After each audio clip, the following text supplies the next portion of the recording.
Welcome to the Common Man Football Show. My name is James Cobern, and today's episode we're going to be taking a look at Jarvis Landry versus DeVante Parker.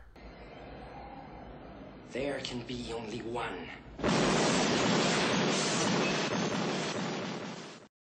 Another versus series. We're going to be looking at Jarvis Landry versus DeVante Parker. It was a suggested comment. I forgot the person's name, but one of you guys left a comment that you wanted to see a comparison between Jarvis Landry and DeVante Parker, and I think it's a very interesting question to kind of answer with data, considering some of the norms that Jarvis Landry kind of broke a bit. Landry is very much an outlier, not an outlier from a production standpoint, but definitely an outlier from an athleticism standpoint, while DeVante Parker has also been somewhat of an outlier for some of the wrong reasons, in that he's someone who has much better athleticism and much better production from college, but hasn't exactly been able to beat out Jarvis Landry when it comes to production at the NFL level. And there are cases to look at for Jarvis Landry in terms of his athleticism, as well as with DeVante Parker. But I figure, you know what? Let's do a comparison. Let's look at their data. And we're going to look at, specifically, we're going to look at passing yardage market share production data at the NFL and college level. And the way you get this data is you take the individual passing yardage statistic. So if a wide receiver had 1,000 yards and his offense, the total offensive passing yardage was, say, 4,000 yards, then that wide receiver had 25% passing yardage market share production. And all you do at that point is you compare him to every single wide receiver since the 1969 NFL draft class, which at least is how far I have my data go. And then you're able to see where they fall in terms of where the majority of starters fell, where all the Pro Bowlers fell, the All-Pro players, etc. You know, we'll get to more details when we get to the individual players. And then, of course, we're going to look at athleticism. The main athleticism metrics we're going to look at for both of these players is explosive lower body strength. And that score is taken from the vertical and the broad jump measured against mass density, which is weight divided by height. We're also going to look at the speed score, which is the 40-yard dash, measured against mass density as well. And then we're also going to look at the flexibility score, which takes into account the short shell / recone, measured against mass density as well. And all those numbers, the reason why they get a score is because they're being compared to all the wide receivers since the 1999 NFL draft class, specifically for all those types of wide receivers in terms of athleticism. So that's how we're going to do the list. That's how we're going to see who wins. And honestly, guys, this is going to be a pretty interesting sort of conclusion. So I'll get through Jarvis Landry, then we'll get to DeVante Parker, and then ultimately come to a conclusion which may surprise you, or you may not feel well about it, but we'll see. But first off, let's start with Jarvis Landry. Starting out with Jarvis Landry, the first place you have to look at is his production from college. Jarvis Landry has an 89.58 passing yardage market share production score, which hits the mark of a 5-time All-Pro player. So far in his career, he's gone to 2 Pro Bowls. He hasn't exactly been an All-Pro player yet, but he had very good production coming out of LSU, and that somewhat has helped him out a bit in my estimations, in that his athleticism really wasn't that tremendous. And that's why I say that Jarvis Landry is an outlier, not in a sense of production, because he had very good production, but he was an outlier in the sense of athleticism, because based on his athleticism, he only had a 35.4 explosive lower body strength score, a 45.26 speed score, and a 4.35 flexibility score. The majority of Pro Bowl and All-Pro wide receivers, at least the majority of, you know, those multiple Pro Bowl types, multiple All-Pro types, had at least one athleticism score of 54 or higher, with the exception of one guy. Only one player since 1999 has become a multiple Pro Bowl player with athleticism that didn't meet a 54 or higher, and that was Chad Johnson, who here had an 8.8 9.7 explosive lower body strength score, a 24.37 speed score, and a 9 flexibility score. So in some ways, Jarvis Landry is like a more athletic Chad Johnson when it comes to athleticism.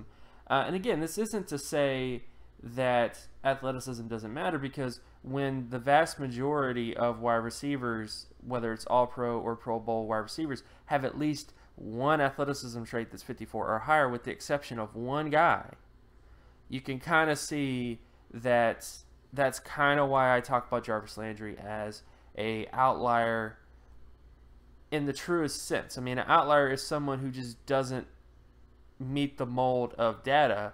It doesn't discount what data says, because the fact of the matter is, when you look at his production, you know, he was a guy who had 5-time All-Pro production in college. So this is just something where his athleticism, and honestly, based on his production and his athleticism in that particular draft class, I would not have said that, oh, well, he's not going to become a starter because of his athleticism being, not hitting All-Pro, Pro Bowl level. I would just say that it would have been less likely that he would have met multiple Pro Bowl status, which obviously it looks like he's going to meet Pro Bowl status, multiple Pro Bowl status. But it's just that his athleticism, makes it less likely, is all it really means. But once you get through all this stuff, the fact is that he's an outlier from an athleticism standpoint, but not from a production standpoint. Then you get to what his actual production in the NFL has been. And based on his production from 2014 to 2016, he's been tremendous. His rookie year in 2014, he had a 77 market share production score. Then in 2015, he had a 91.07 percentile score. And then in 2016, he was even better with a 94.97 percentile score. And of course, both those seasons, 2015 and 2016, he was selected to a Pro Bowl in both those seasons. So he's living up to the hype. I mean, he's living up to at least what his production said. Many times when you're doing evaluations of wide receivers, you're just trying to get their production to match their athleticism. And in Jarvis Landry's case, his athleticism didn't really meet what his production said. But this is one of the things this is why I keep telling people that, success in the NFL is not just based on one variable. You have to look at all the variables. And I think in Jarvis Landry's case, he's someone that whenever a wide receiver comes around who has a very high production score like that, you just can't ignore it. You can't ignore a production can't ignore production like that, despite the fact that he didn't test the best. So I felt like you got great value with drafting a guy like that, who you got in day 2, who hit all the production marks. At the very worst, you would have just had a starter, but he ended up being better than that, a guy who went to 2 Pro Bowls so far in his career. So Jarvis Landry has a lot of stuff. He has a lot of things from college and from the NFL on his side in this battle, and I think it's going to be tough to see who really wins out, but so far, Jarvis Landry has a big lead, despite the fact that he didn't test the best as an athlete. Which brings us to DeVante Parker. DeVante Parker, based on his production, he had a 99.31 passing yardage market share production score. That is amazing. He had a 99.31. Now, he didn't do this against the SEC. He did this mainly against AAC competition, at Louisville. Because Louisville wasn't in the ACC until, they're in the ACC now, but when he was playing, he was definitely in the AAC time. But regardless, it's still very good production. I mean, 99.31 is amazing. When it comes to his athleticism, he had a 75.31 explosive lower body strength score, an 80.4 speed score, and a 66.49 flexibility score. As you can tell, he pretty much hits all the thresholds you're looking for a very, very, very athletic, player. Like, he's much more athletic than Jarvis Landry, and the data kind of shows that that he is more athletic, and he pretty much hits all the thresholds you're looking for our Pro or Pro Bowl player from an athleticism standpoint. But when you get to his NFL production, this is where things kind of break down a bit, and he has had to battle injuries, but in 2015 he only had a 61.17 passing yardage score in terms of his percentile score, and then in 2016 he only had a 79.54 score.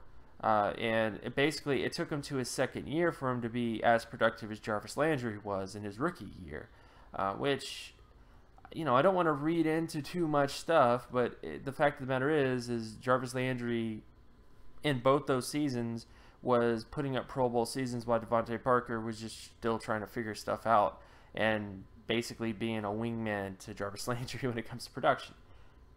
So despite the fact that DeVante Parker does have better production from college, and he does have better athleticism overall, like tremendously more athletic than Jarvis Landry, Parker has just not been. In many ways, Parker has been almost an outlier based on his own numbers, in that he was someone that, based on his numbers, should have been the more likely candidate to be the top guy versus Jarvis Landry. And then, of course, that didn't exactly happen, again, the third year will say a lot about Parker, but so far, when you look at his production and just what he was working with coming out of college, it's very surprising that you have one guy who's an outlier from an athleticism standpoint to be a Pro Bowl player, and then you have another guy who's an outlier because he has everything on paper suggesting a Pro Bowl player, but just hasn't met that threshold, just hasn't produced like that at the NFL level yet. So I think it's a very interesting sort of battle between these two from a data perspective, because, like, the opposite should happen here, and yet it isn't, in terms of their data on paper. Then, of course, we get to who wins. Who wins this battle between Jarvis Landry and DeVante Parker? Ultimately, I got to side with Jarvis Landry. And the reason why I'm going to side with Jarvis Landry is that despite the fact that DeVante Parker had better indicators coming out of college, on top of having better athleticism overall in college, one guy's proven to be a Pro Bowl player 2 times in a row, while the other guy is still trying to figure stuff out at DeVante Parker. When the facts change, I change my mind. And, as a data guy, you have to do that. When new evidence gets presented to you, you have to go with that new evidence. And in many ways, Jarvis Landry is just head and shoulders better than DeVante Parker from a production standpoint. And although his athleticism doesn't really do the things that DeVante Parker's athleticism does, it just doesn't matter in his case, and it hasn't mattered for 2 straight seasons. Jarvis Landry has gotten better every year consistently, and DeVante Parker has gotten better as well, but the third year is going to be really important to determine this. So, but all in all, it's a very tough battle. I mean, it very much is, because I do know that there's people who kind of are thinking, do we let Jarvis Landry walk? Is this going to continue?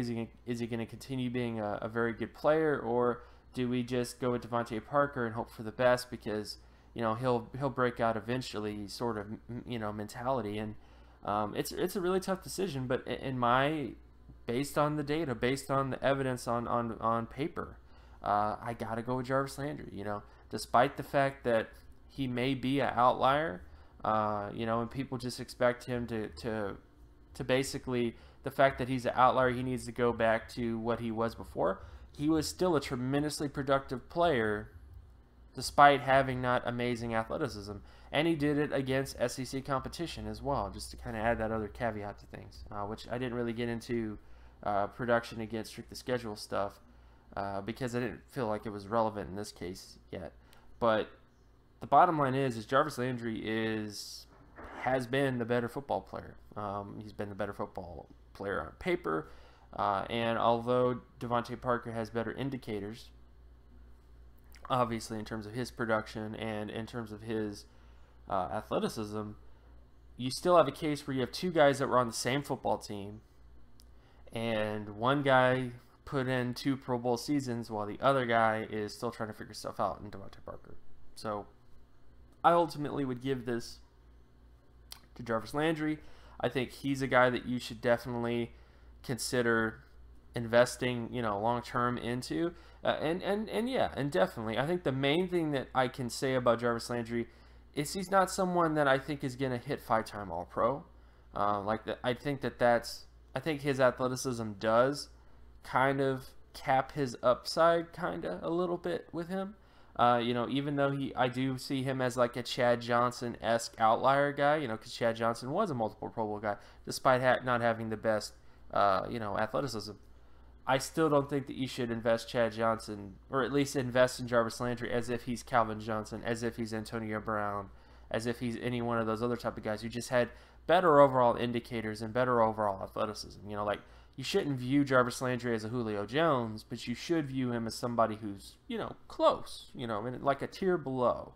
But that's still very good. It's just you don't want to overpay for that necessarily.